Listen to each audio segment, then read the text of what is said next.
In 1965, the Sokoto Caliphate and the Nigerian federal government of Malam Abubakar Tafawa Balewa subverted the Yoruba and made them engage in an internecine war in which they slaughtered themselves in large numbers and burnt down whole communities in what they called Operation Weti.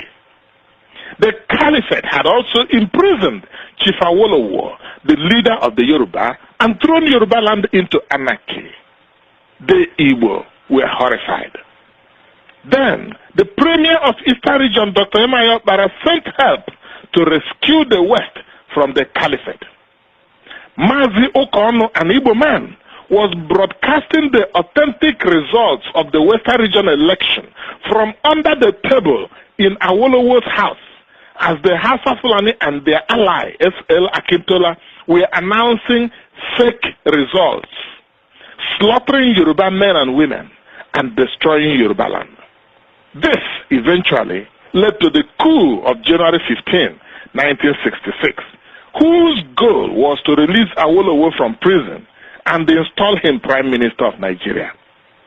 The Yoruba joined the Hausa Fulani in dubbing it an Igbo coup, though Major Adewale Ademoyiga, a full-blooded Yoruba officer, confessed that he was one of the 5 majors who planned and executed the coup, and that their goal was to release Awolowo from Calabar prison and install him as the Prime Minister of Nigeria. Ojukwu released Awolowo from Calabar prison. On getting home, Awolowo declared his support for the Robbery Agreement, one of whose clauses was that northern soldiers occupying Western region must return to their homeland in northern Nigeria. Awolowo then issued this famous statement, quote, "If the Eastern region is allowed by acts of omission or commission to secede from or opt out of Nigeria, then the Western region and Lagos must also stay out of the Federation." End quote. Northern Nigerian soldiers refused to leave Western Nigeria.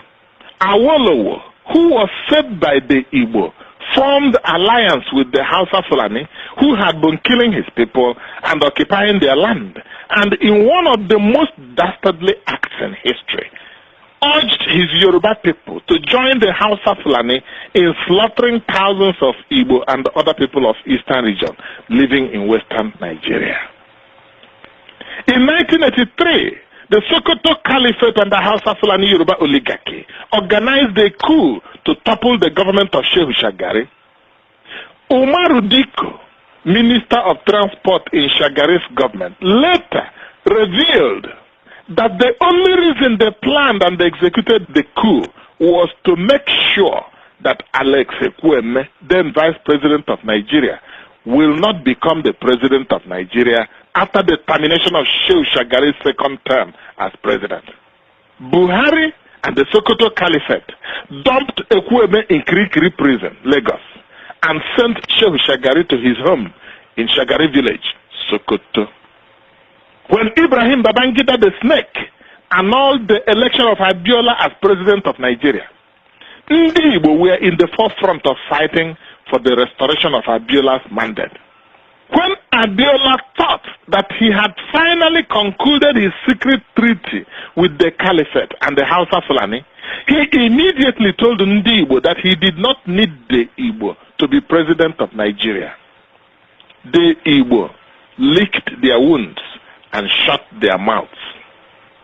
When the Hausa Fulani and other northerners fell on the Igbo and slaughtered 100,000 Igbo and other Easterners living in northern Nigeria between May and October 1966, what did the Yoruba do?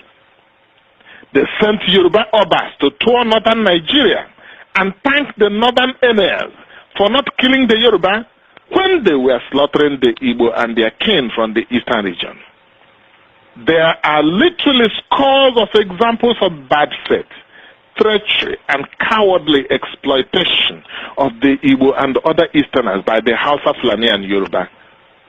Anyone with common sense, not high sense, should know never, never, never, ever to trust the Hausa Fulani and the Yoruba in discussions, in negotiations, in treaties, never ever trust their public declaration and pledges of loyalty. Once the chips are down, they will sell you down the river.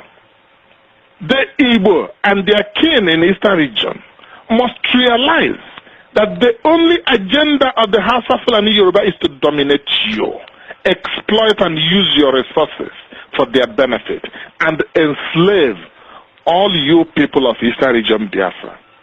The only survival strategy for the Igbo and their kin in Eastern region is to fight back aggressively, to push back as fiercely as ever against this evil plan. Unless you push back ever so aggressively, then you all will be enslaved. A bully responds to nothing other than aggressive counterattack. You have been complaining about resource control. We ask you just one question. If this oil and gas were to be located in Sokoto, Katsina, Kano, or Meduguri, all of you from Eastern region will be begging for the issuance of visa from Arewa country to travel to Kano, to Jos, to Meduguri, to Katsina, to Bauchi, and even to Makodi. Ndị Igbo, onye mara asụ, ya sụọ n'odo, onye amaghị asụ, ya sụọ n'ala.